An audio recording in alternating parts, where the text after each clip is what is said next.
जय श्री कृष्ण। सर्वदेवमयी सर्वतीर्थमयी मुक्तिदायिनी गौ माता की जय। श्री गिरिराज धरण की जय। श्री वल्लभाधीश की जय। अपने अपने गुरुदेव की जय।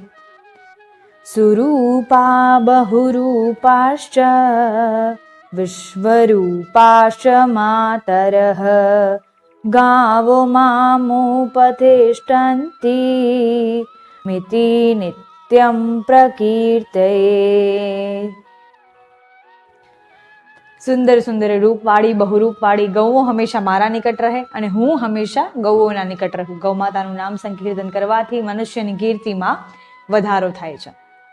આપણા ઇતિહાસ અને આપણા સર્વ ગ્રંથ, કોઈ પણ ગ્રંથ જોઈએ, કોઈ પણ શાસ્ત્ર જોઈએ, કોઈ પણ વેદ જોઈએ, દરેક આપણા ઇતિહાસની કોઈ પણ કથાઓમાં આપણે જોઈએ તો આપણને ગૌમાતા અવશ્ય મળશે, અથવા ગૌમાતાની કોઈ ને કોઈ વાત, ગૌમાતા વિશે કોઈ ને કોઈ કથન આપણને અવશ્ય પ્રાપ્ત થશે. આજે આપણે એક એવા જ ઇતિહાસમાંથી એક એવી કથા શ્રવણ કરવા જઈ રહ્યા છીએ કે જે એક વિદ્યાર્થીની કથા છે. જે વિદ્યાર્થી જેને અભ્યાસ કર્યા વગર કેવલ ગૌસેવા કરીને અભ્યાસ પૂર્ણ કર્યો, અને ફક્ત અભ્યાસ જ નહીં, અને એને બ્રહ્મ તત્વ જ્ઞાનની પ્રાપ્તિ થઈ. અત્યારે તો એવું મુશ્કેલ છે, કેમ કે અત્યારે તો ભણવું ખૂબ જરૂરી છે. અત્યારે એ પ્રકારનો માહોલ છે, એટલે વિદ્યા પ્રાપ્ત કરવી ખૂબ આવશ્યક છે. પણ તમે વિદ્યા પ્રાપ્ત કરતાની સાથે સાથે પણ ગૌસેવા કરી શકો છો. મહાભારતના યુદ્ધમાં કુરુક્ષેત્રના સમરાંગણમાં જ્યારે અર્જુને કંઈ ભગવાન શ્રી કૃષ્ણને પ્રશ્ન કર્યો, ત્યારે એ પ્રશ્નના ઉત્તરમાં ભગવાન શ્રી કૃષ્ણ અર્જુનને એ જ સમજાવે છે કે કોઈ પણ આપણે જ્યારે આહાર ગ્રહણ કરીએ છીએ ત્યારે એનું સીધું અસર આપણા શરીર પર થાય છે, આપણા શરીર પર અને આપણા બુદ્ધિ પર. એટલે કે જેવું ખાશો અન્ન તેવું બનશે તન અને મન. તન એટલે શરીર અને મન એટલે બુદ્ધિ. એટલે વિદ્યાર્થીઓ જે અત્યારે અભ્યાસ કરી રહ્યા છે, જે અત્યારે વિદ્યા અધ્યયન કરી રહ્યા છે, એ વિદ્યાર્થીઓને તો ગૌમાતાના દૂધની એકદમ આવશ્યકતા છે કે એ વિદ્યાર્થીઓને તો ગૌમાતાનું દૂધ અવશ્ય ગ્રહણ કરવું જોઈએ. કેમ કે ગૌમાતાના દૂધમાં પૌષ્ટિક તત્વો છે જે આપણા શરીરને સંતુલિત રાખે છે અને આપણી બુદ્ધિને તેજ બનાવે છે. અને વિદ્યાધ્યયન કરીએ એ સમયના ગાળામાં આપણું શરીર સંતુલિત રહેવું ખૂબ આવશ્યક છે. અને જ્યારે વિદ્યા અભ્યાસ કરતા હોય, જ્યારે આપણે અભ્યાસ કરવા જઈએ ત્યારે આપણી બુદ્ધિ તેજ રહેવી પણ ખૂબ આવશ્યક છે. એટલે ગૌમાતાનું દૂધ જે પણ વિદ્યાર્થી ગ્રહણ કરે છે એનું શરીર સંતુલિત રહે છે અને એની બુદ્ધિ તેજ બને છે. તમને અગર ગૌમાતાનું દૂધ ન ભાવે તો તમે કોરું દૂધ પણ પી શકો છો. એમને ગરમ કરવું અથવા ખાંડ પધરાવી કે એવું કોઈ આવશ્યકતા નથી. તમે કોરું દૂધ પણ ગ્રહણ કરી શકો છો. એ બી તમને ખૂબ ભાવશે, એ બી તમને ખૂબ સોહાશે. નાના બાળકો ઘણી વાર એવું કરે કે દૂધ નથી પીવું, પણ એમની માતાનું કર્તવ્ય બને કે ગૌમાતાનું પૌષ્ટિક દૂધ મારા બાળકને મળે. અહીંયા આપણે આજે એવા જ એક વિદ્યાર્થીની કથા શ્રવણ કરીશું, જે વિદ્યાર્થીએ ખૂબ શ્રદ્ધા અને ભાવપૂર્વક પોતાના ગુરુની આજ્ઞા પ્રમાણે ગૌસેવા કરી, અને ગૌસેવા જેવી પૂર્ણ થઈ તરત જ એ વિદ્યાર્થીને બ્રહ્મ તત્વના જ્ઞાનની પ્રાપ્તિ થઈ. એક સદાચારિણી બ્રાહ્મણી હતી જેના પુત્રનું નામ સત્યકામ. એ બ્રાહ્મણીનું નામ હતું જબાલા, જેને આપણે સત્યકામને જબાલા પુત્ર સત્યકામ તરીકે પણ જાણીએ છીએ. જ્યારે પુત્ર થોડો મોટો થયો ત્યારે એ વિદ્યા અધ્યયન કરવાના યોગ્ય બન્યો. કે હવે એમને એની માતાને કહ્યું કે હવે માતા, મારે વિદ્યા અધ્યયન કરવાની ઉંમર થઈ ગઈ છે, એટલે હવે મારે ગુરુ પાસે જઈ અને વિદ્યા અધ્યયન કરવું જોઈએ, વિદ્યા ગ્રહણ કરવી જોઈએ. પહેલાના સમયમાં તો ગુરુકુલ જ હતા કે જ્યારે થોડા બાળકો મોટા થાય એટલે એમને ગુરુજી પાસે મોકલી દે, અને જ્યારે બાળક યુવાન બને ત્યારે વિદ્યા પ્રાપ્તિ કરે ત્યારબાદ ઘરે પાછો ફરે. ત્યારે એને પણ એની માતાને એ જ કહ્યું.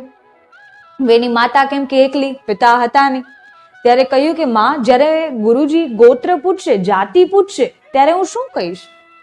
ત્યારે માતાએ ખૂબ સુંદર જવાબ આપ્યો કે એમ કહી દેજે કે મને મારું ગોત્ર તો કઈ ખબર નથી, હું જબાલા પુત્ર સત્યકામ છું, મને મારું ગોત્ર ખબર નથી. અને જ્યારે પણ મારો જન્મ થયો, જ્યારે હું આ ધરતી પર આવ્યો, ત્યારે મારી માતા અતિથિઓના સન્માનમાં અને અતિથિઓની સેવામાં લાગી હતી. અતિથિઓનો આદર કરવો, અતિથિઓને ઘર બોલાવી અને એમને ભોજન કરાવવું, એમની સેવામાં લાગી હતી, એમના આદર સત્કારમાં લાગી હતી. તો એ મારા પિતાથી ગોત્ર પૂછી શકી નહીં. ફક્ત આટલું કહેજે ને. સત્યકામે કહ્યું ઠીક છે. એમ વિચાર કરી અને ગૌતમ ઋષિના આશ્રમમાં વિદ્યા ગ્રહણ કરવા માટે પહોંચ્યા. ત્યાં પહોંચ્યા, ગૌતમ ઋષિએ કહ્યું કે તમે કોણ? ત્યારે એમનું નામ પૂછ્યું કે તમે કોણ અને તમારું ગોત્ર શું છે? ત્યારે કહ્યું કે હું જબાલા પુત્ર સત્યકામ છું અને મને ગોત્રની તો કઈ ખબર નથી, ગોત્રની તો કોઈ જાણ નથી.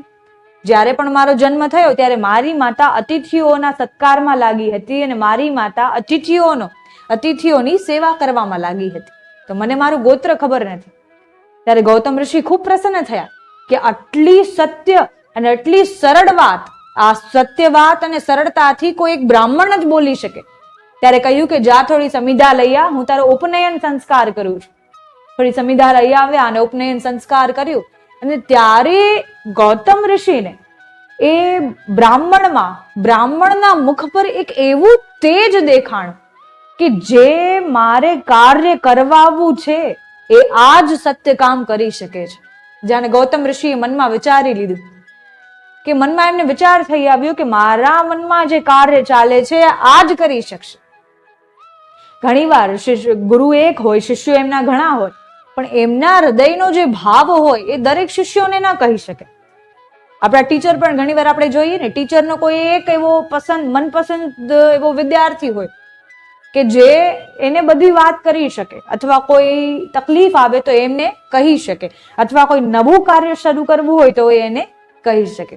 એક વિદ્યાર્થી અને ગુરુ વચ્ચે જે સંબંધ છે એ કંઈક અનોખો જ છે.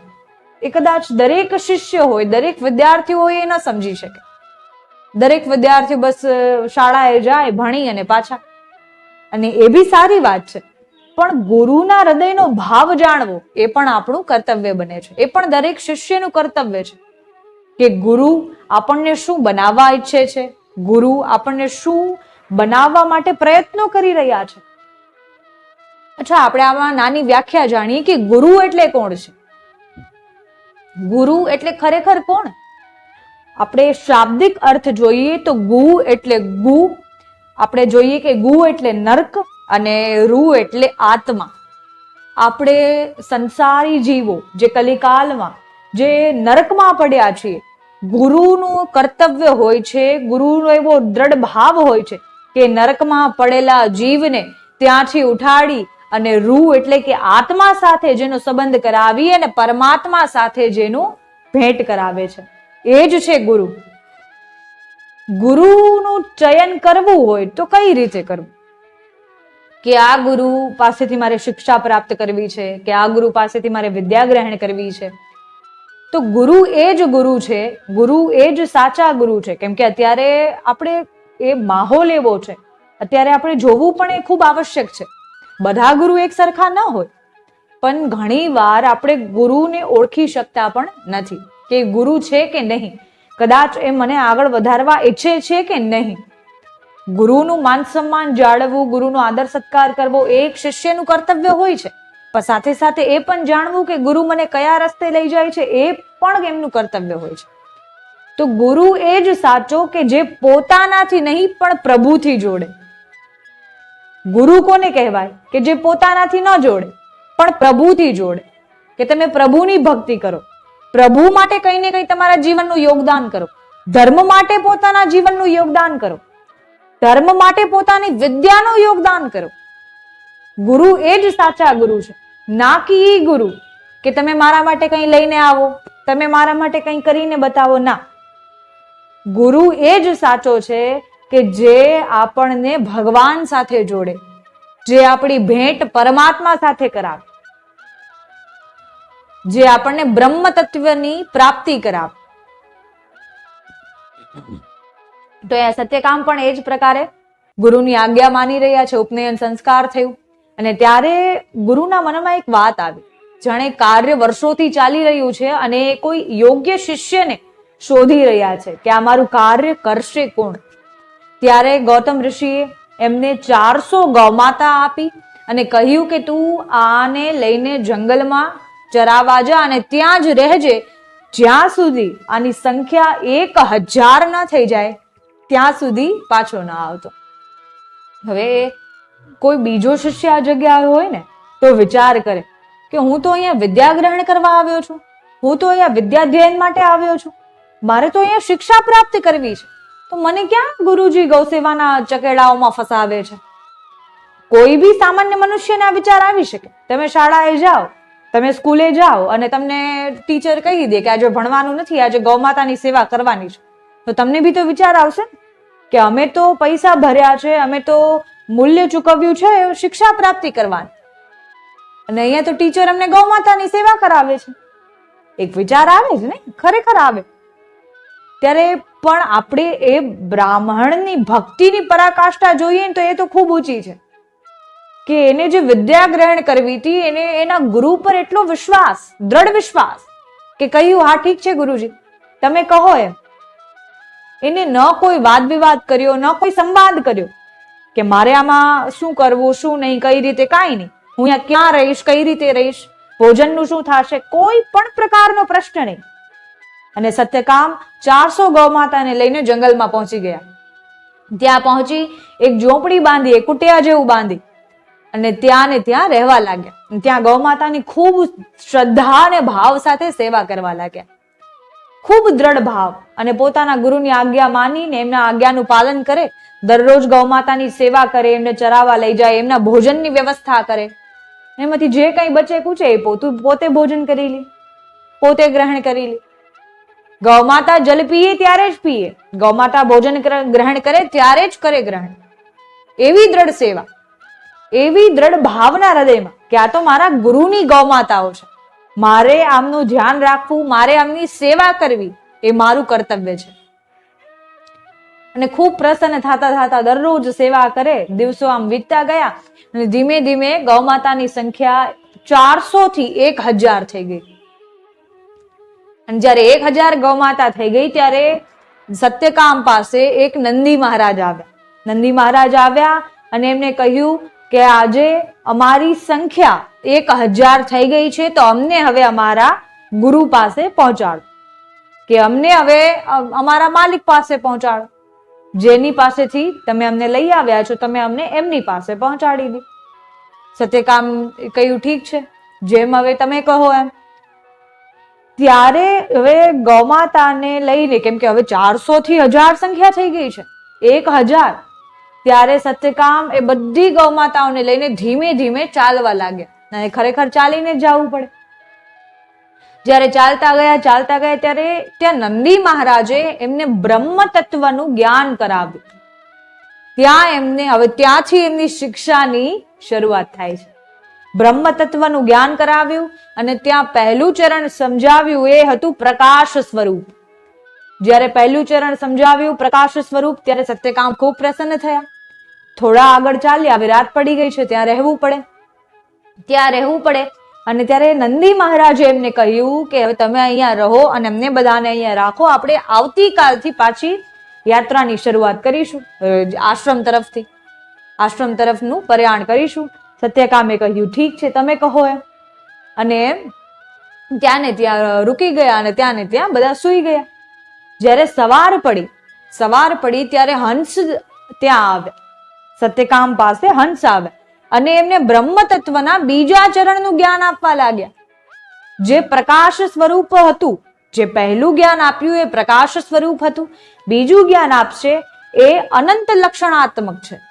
અને ખૂબ ભાવ સાથે એ બ્રહ્મ તત્વના જ્ઞાનની પ્રાપ્તિ કરવા લાગ્યા.